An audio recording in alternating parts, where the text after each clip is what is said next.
Think about the last time you walked through your front door. You put down your bag, maybe you checked your phone, maybe you went straight to the kitchen. But somewhere in that house, before you did any of that, something was already happening. A tail started moving, a nose lifted from a paw. 4 legs that had been still for hours suddenly remembered what they were for. Not because of the food, not because of the walk, because you came home. Your dog has been loving you in ways you probably haven't fully seen yet. And today, that changes.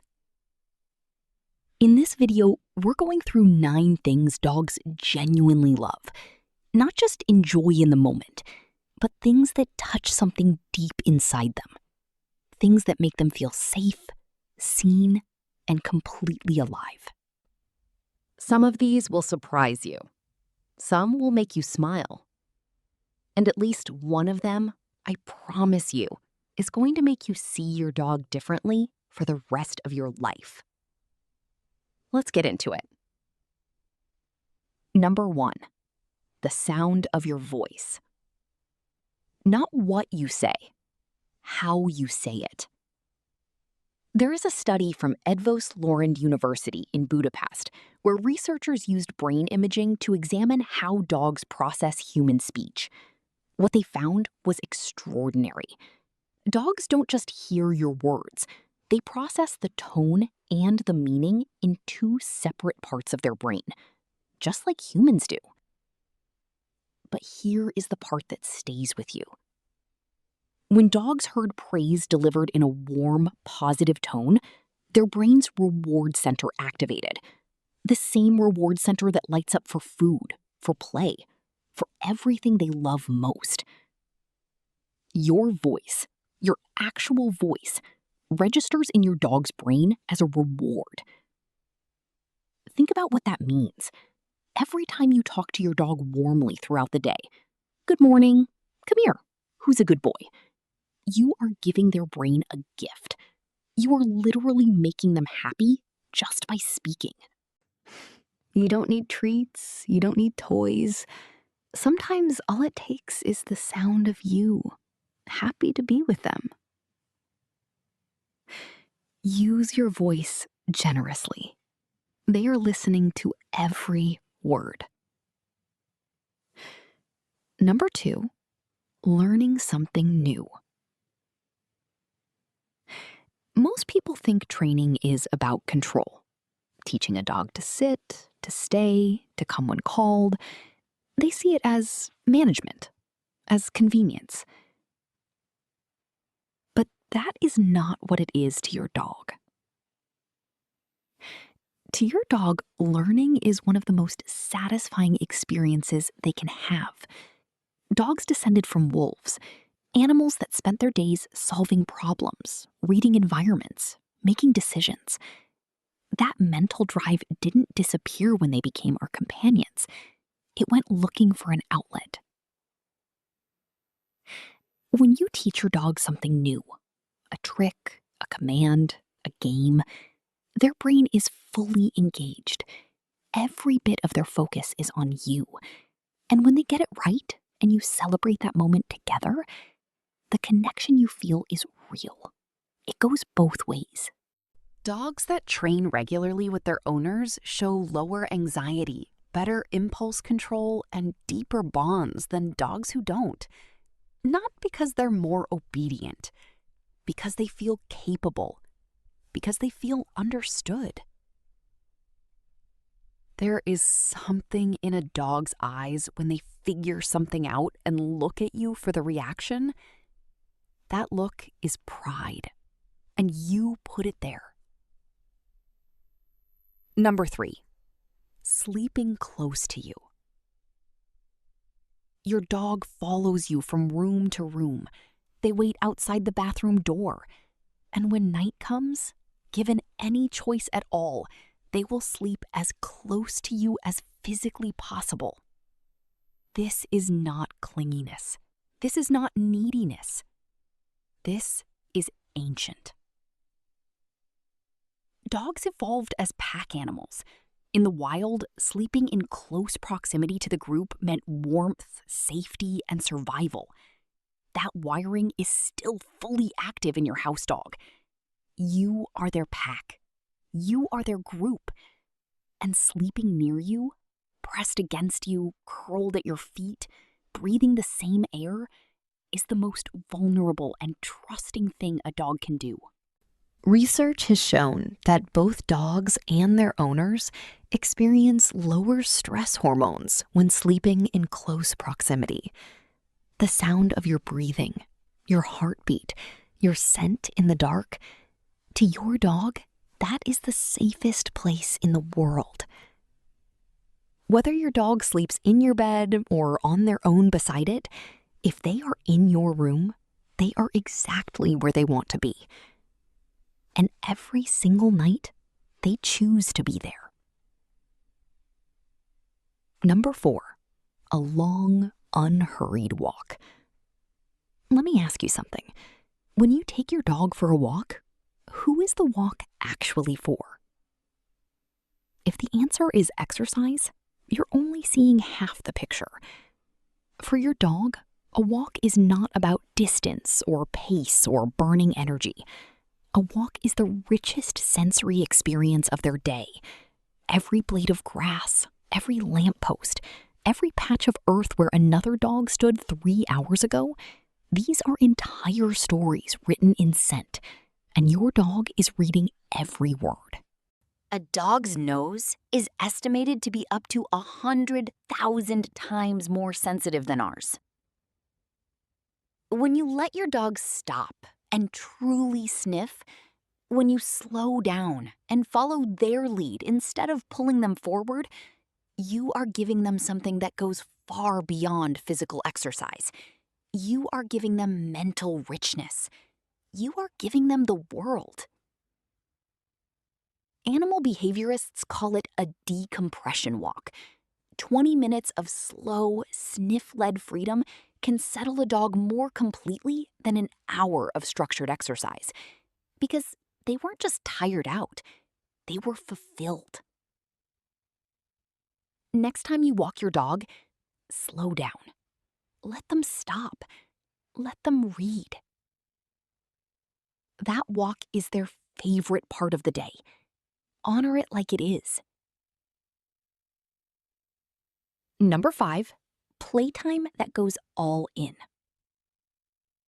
There is a difference between a toy on the floor and a human being who gets down, locks eyes with their dog, and plays like they mean it.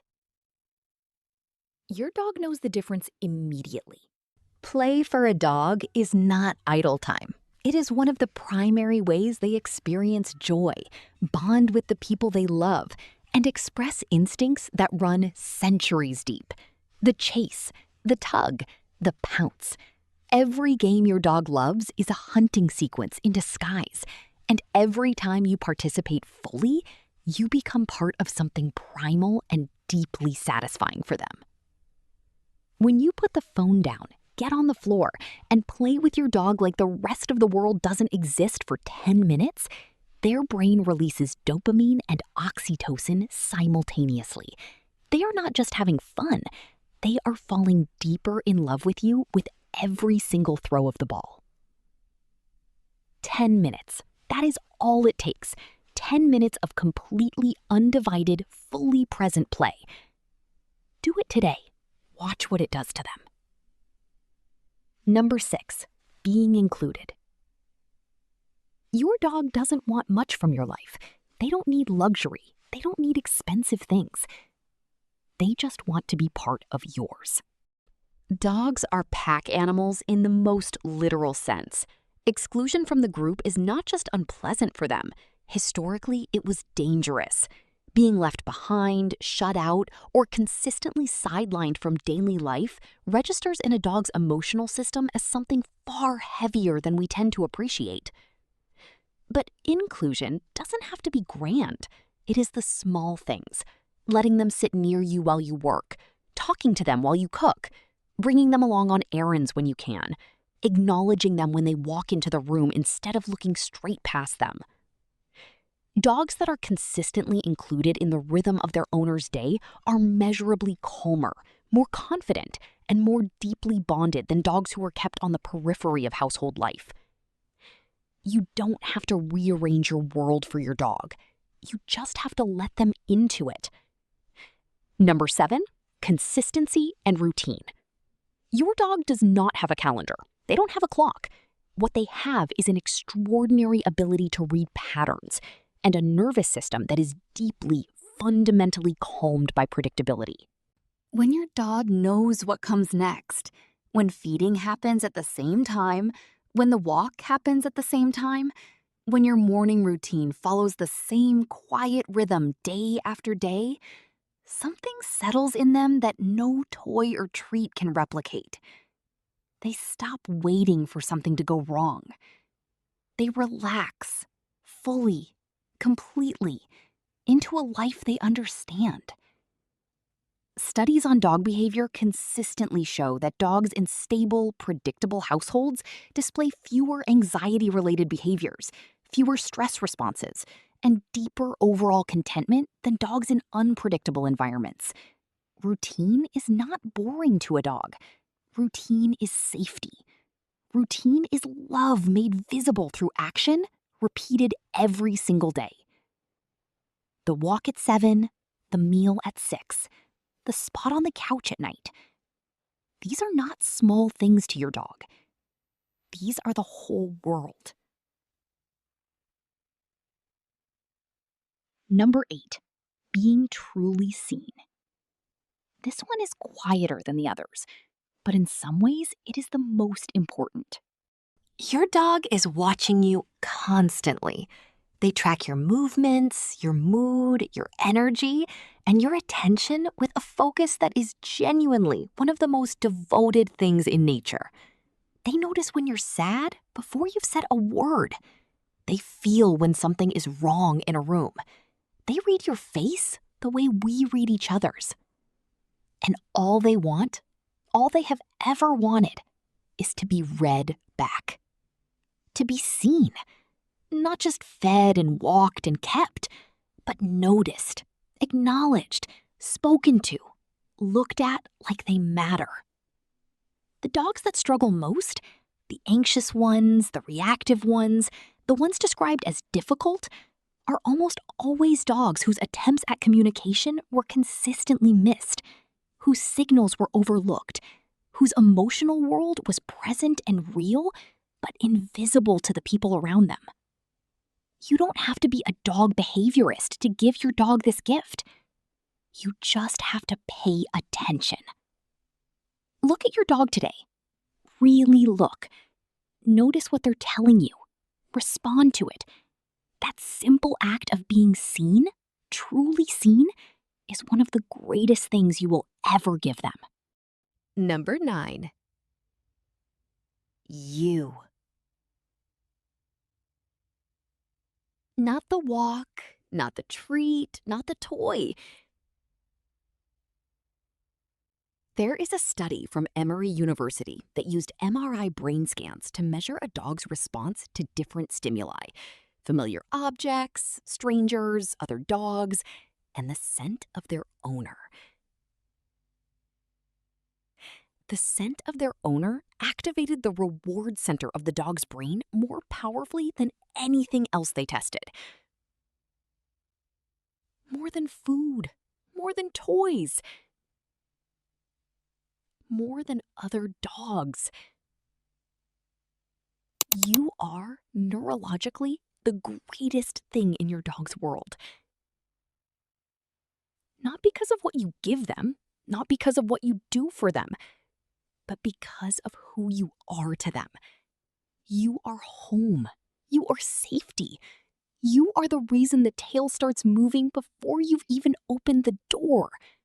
Every morning, they wake up and you are still there. That is enough. That is everything. The times you sit quietly on the couch with your dog pressed against you, not doing anything special, not going anywhere. Those are the moments they live for. Not the grand gestures, not the big days. The ordinary ones, the quiet ones, the ones that are just you and them. 9 things, 9 windows into the heart of a dog.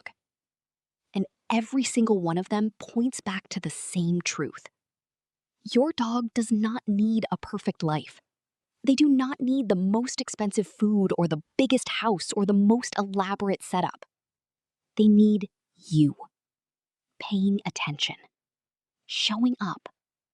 Being present. That is the whole thing. That has always been the whole thing. If this video helped you see your dog a little differently, if it made you want to go find them right now and just sit with them for a while, then it did exactly what it was supposed to do. Give it a like if it meant something to you. Subscribe so you don't miss what's coming next.